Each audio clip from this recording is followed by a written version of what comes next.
A palavra de Deus confia a autoridade e a liderança nos relacionamentos humanos aos homens. Assim, no governo da Assembleia Local, o Novo Testamento exclui as mulheres dos papéis de liderança e da pregação e ministério público.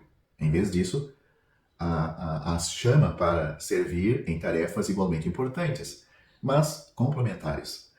As Escrituras baseiam essa divisão em papéis de gênero não no valor ou habilidade pessoal, mas sim na liderança.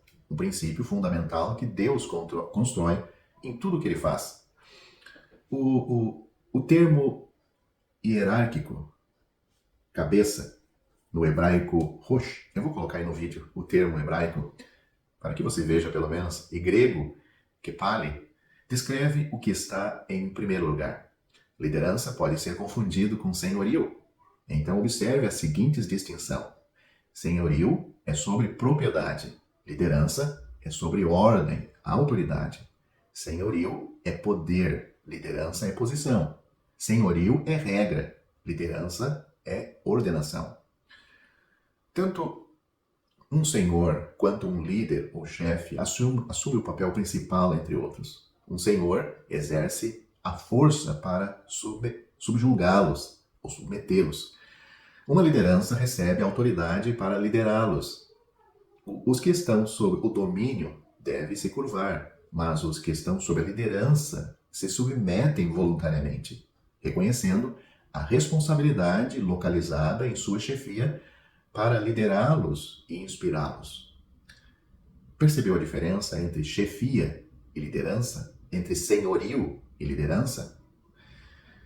Se não, volte o vídeo e tente ouvir novamente com calma. Pelo desígnio de Deus, Jesus não é apenas Senhor, mas cabeça. Ele é o cabeça sobre todas as coisas para a igreja, Efésios capítulo 1, versículo 22. O cabeça da igreja, Efésios capítulo 5, versículo 23, Colossenses capítulo 1, versículo 18. O cabeça de todos os homens, 1 Coríntios capítulo 11, versículo 3. O cabeça de todos os governos e autoridade, Colossenses capítulo 2, versículo 10. No milênio vindouro, Deus encabeçará todas as coisas no Cristo, Efésios capítulo 1, versículo 10, será o cumprimento espetacular de seu plano de colocar um homem sobre o universo.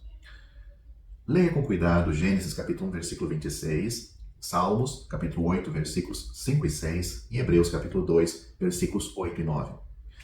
Como cabeça administrativa, Cristo assume a responsabilidade de liderar, motivar e apoiar aqueles sob sua liderança.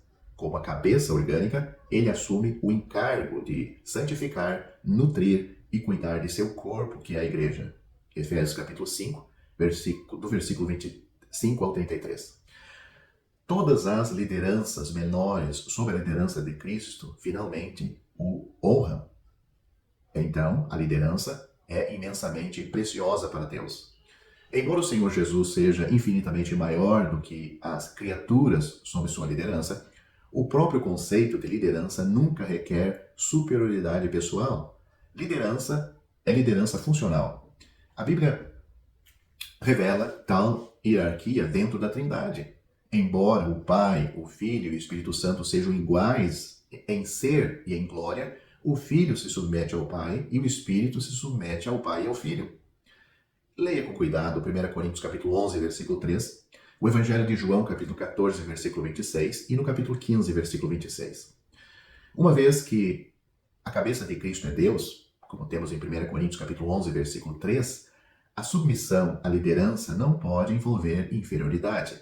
Homens e mulheres são igualmente e têm o mesmo valor. Em Gênesis, capítulo 1, versículos 26 a 28, Deus descreve o homem genérico como eles, macho e fêmea. Em seu relacionamento vertical com Deus, eles permaneceram como iguais, embora criados à sua imagem e segundo a sua semelhança, mas distinto em sua masculinidade e feminilidade. O segundo capítulo de Gênesis, no entanto, Deus introduz a liderança. Aprendemos que a mulher foi feita depois do homem e para o homem. Deus formou o homem e falou com ele sozinho antes de formar sua ajudante Eva do seu lado.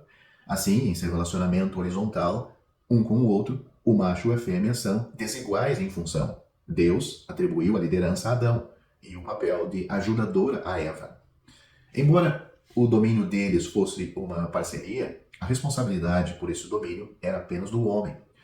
A submissão da mulher à chefia do homem, como a subordinação de um vice-presidente a um presidente em uma organização, não viola seu valor ou minimiza sua importância como pessoa.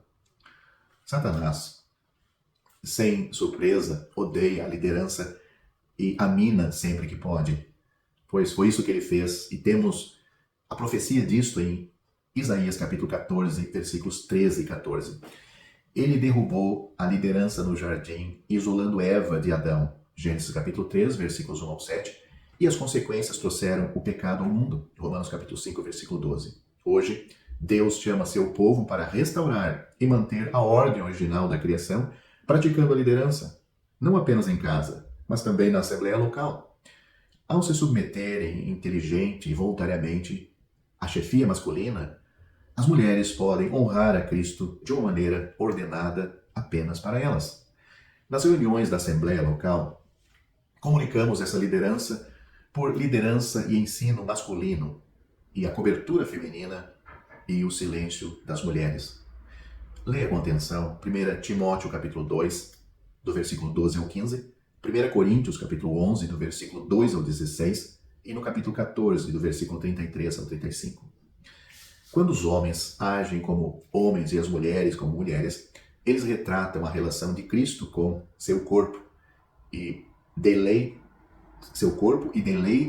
não apenas os anjos, mas o próprio Deus. Ou seja, quando homens e mulheres seguem esta regra de liderança e submissão, eles estão seguindo o exemplo de Cristo e o seu corpo, ou seja, Cristo e a igreja. E isto traz deleite e prazer, não somente aos anjos, mas também ao próprio Deus. 1 Coríntios capítulo 11, versículo 10. Antes de falar sobre as qualificações dos anciãos, em sua primeira carta a Timóteo, Paulo afirma que a mulher deve aprender em silêncio, em toda a submissão. Ele continua: não permito que a mulher ensine ou tenha autoridade sobre o homem. Ela deve ficar em silêncio. 1 Timóteo capítulo 2, versículos 11 e 12. Ele faz o mesmo argumento em 1 Coríntios capítulo 14, versículo 34, onde escreve: as mulheres devem ficar caladas nas igrejas, pois elas não têm permissão para falar, mas devem estar em submissão, como também diz a lei. Paulo baseia seu ensinamento inspirado não em questões culturais atuais em Éfeso ou Corinto, mas na prioridade do homem na criação e na prioridade da mulher na queda, onde a ordem de liderança foi invertida de Deus, homem, mulher, serpente para serpente, mulher, homem, Deus. Leia isso em 1 Timóteo capítulo 2, versículos 13 e 14. Depois de afirmar a liderança masculina nas reuniões de assembleia local, em 1 Timóteo capítulo 2, Paulo aplica esse princípio no próximo capítulo aos homens que aspiram servir como anciãos. 1 Timóteo capítulo 3, do versículo 1 ao 7, ele dá a Tito uma lista semelhante para ajudá-lo a reconhecer os anciãos nas assembleias em Creta. Você pode ler isso em Tito, capítulo 1, versículos 5 a 9. Em ambas as listas, Paulo restringe as qualificações aos homens. Ele, consistentemente, usa apenas pronomes e objetivos masculinos e inclui marido de uma só mulher, uma frase que só pode ser aplicado a homens. Leia 1 Timóteo, capítulo 3, versículo 2, Tito, capítulo 1, versículo 6, aonde temos essa expressão. O modelo bíblico é liderança servil, não tirania opressiva. Pedro escreveu aos anciãos que não devem dominar os que estão sob sua responsabilidade, mas servir de exemplo para o rebanho. 1 Pedro capítulo 5, versículo 3.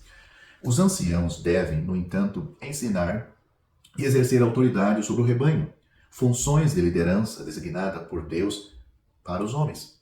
Homens piedosos lideram e mulheres piedosas servem em papéis de apoio de importância crucial.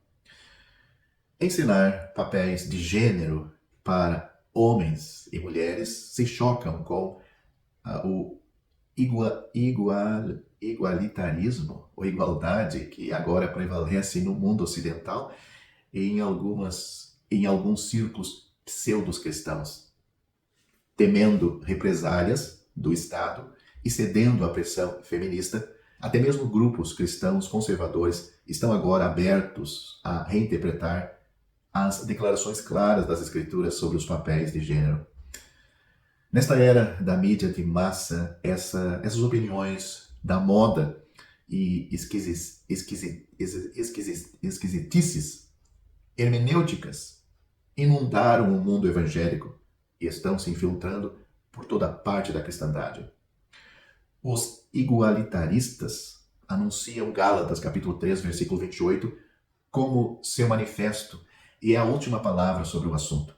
Quando Paulo escreveu em Gálatas, não há macho e fêmea, pois todos vocês são um em Cristo Jesus. Eles dizem que Paulo alcançou seu pensamento mais nobre e nas passagens problemáticas onde ele ensinou a liderança masculina, ele estava recaindo em seu farisaísmo pré-conversão. A partir disto, eles concluem que mulheres e homens são intercambiáveis em todos os lugares e que não deve haver restrições baseadas em gênero em qualquer cargo da igreja ou ministério. Mas um texto arrancado de seu contexto é um mero pretexto. Em Gálatas, Paulo proclama a justificação somente pela fé e não pelas obras. Isso está muito claro em Gálatas capítulo 2, versículo 16. Ele aborda apenas o relacionamento vertical das pessoas com Deus, não o relacionamento horizontal de homens e mulheres entre si.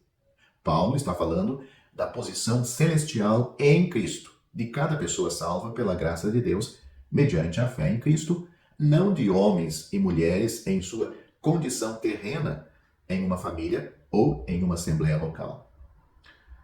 Espero que você que me ouve saiba a distinção entre essas duas coisas. Quando a Bíblia se refere à posição de homens e mulheres no sentido horizontal, em relação a Deus, e no sentido vertical, no sentido horizontal em relação às pessoas, e no sentido vertical em relação a Deus, em Cristo. Então, é no sentido vertical. Deus aceita todos os que colocam fé em Cristo no mesmo terreno. Não importa quem ou o que sejam. Todos os crentes são um homem em Cristo Jesus, fundidos não apenas a Cristo, mas uns aos outros. E isso está muito claro em Gálatas capítulo 3, versículo 28 e Efésios capítulo 2, versículo 15. Longe de neutralizar todas essas distinções étnicas, sociais ou de gênero entre os cristãos, este versículo afirma que essas distinções que ele assume não implicam desigualdade espiritual diante de Deus. Não temos dúvida de que as assembleias locais dependem das mulheres. Os homens nunca poderiam fornecer o lastro espiritual que as mulheres fornecem. O serviço que prestam é tão valioso quanto o trabalho dos homens. E os homens não poderiam fazer o que fazem sem o apoio feminino. A bênção depende da oração das mulheres. As mulheres casadas servem a Deus, criando filhos e sustentando seus maridos. Nós temos isso em 1 Timóteo capítulo 2, versículo 15. Todas as mulheres fortalecem os crentes por sua misericórdia e hospitalidade e por seu serviço a outras mulheres e crianças. Temos isso em Tito, capítulo 2, do versículo 3 ao 5. A divulgação do evangelho seria impossível sem as mulheres. 1/3 dos trabalhadores que Paulo elogia em Romanos, capítulo 16, são mulheres. Claro, elas agiram dentro da sua esfera que Deus deixou para elas. As boas obras das mulheres constroem integridade na assembleia local e a transferem para os de fora. Leia 1 Timóteo capítulo 2, versículo 10 e também capítulo 5, versículo 10. Quando os homens exibem a glória da liderança e as mulheres a glória da ajuda, temos o Éden antes da queda novamente.